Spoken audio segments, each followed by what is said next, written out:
baxtli mijozimizga green card vizalari chiqdi. Uzoq muddatga ham bormadi, savol javobi. Kes raqamingiz necha edi aka? Mashhurlar ham Grand Vizada dedi. Shuni hisobiga keyin Grand Vizaga keldik. Bu yil bilgan bo'lsangiz, O'zbekiston birinchi o'rinni oldi. 5000 tadan ko'p applikant, ya'ni green card yutuq egalari hisoblanadi. Assalomu alaykum hurmatli obunachilar. Mana bir baxtli mijozimizga green card vizalari chiqdi. Xudo xohlasa, aka, Amerikadagi hayotingizga muvaffaqiyat tilaymiz. Bu narsa juda ham qiziq bo'ladi. Insonlarga, ya'ni elchixonada suhbat qanaqa o'tdi? Qiyin bo'lmadimi? Dokumentatsiya masalasi bo'yicha qanaqa tilda suhbat bo'lishi haqida bo'lishsangiz mijozlarimiz bilan. Kechroq kirdik. Navbatimiz oxirroq edi.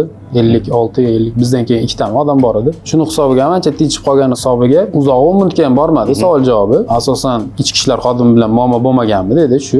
Keyin chetga chiqqanmisizlar dedi. Farzand boshqa bormi dedi.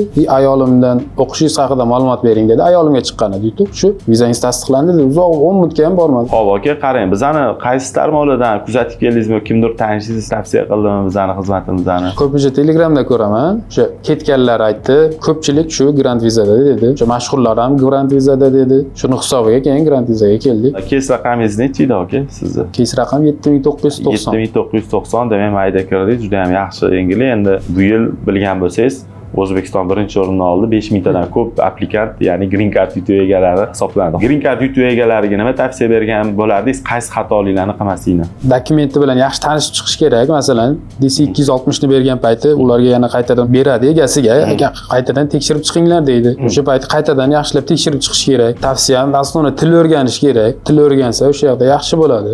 Yaxshi firma, to'g'ri firmaga yo'naltirilish kerak. Yaxshi firma topsa baribir ish olsang. Bizda eng katta yutuqlarimizdan biri ko'pchilik aytdi, dokumentimiz ancha toza, yaxshi taxlangan edi. To'g'ri taxlash kerak dokument qilishda. Shular tavsiya. Endi ba'zi bir ochilgan gruppalarga ham kirish tavsiya etilmaydi. Nima desangiz, hammaniki har xil, kimdir xatosi bo'lsa, yo menga atkazib beror deydi.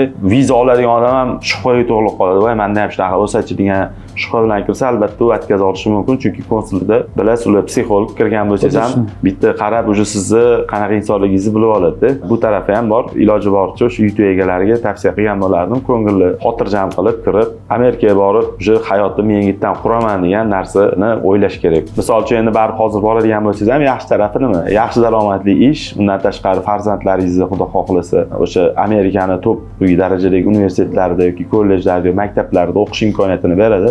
Albatta bu quvonarli holat aka. Xudo xohlasa bularning hammasiga sizga omad tilaymiz. Rahmat. Agar AQShdan ham biron bir yordam kerak bo'lsa, bemalol murojaat qilishingiz mumkin. Har tomonlama yordam berishga tayyormiz. Vizalaringiz ma'lum bo'lsin aka. Rahmat. Bizlarni kuzatishda davom etasizlar. Xudo xohlasa yanada ko'proq yangiliklarda kutib qolinglar. O'zingizlarni ehtiyot qilasizlar.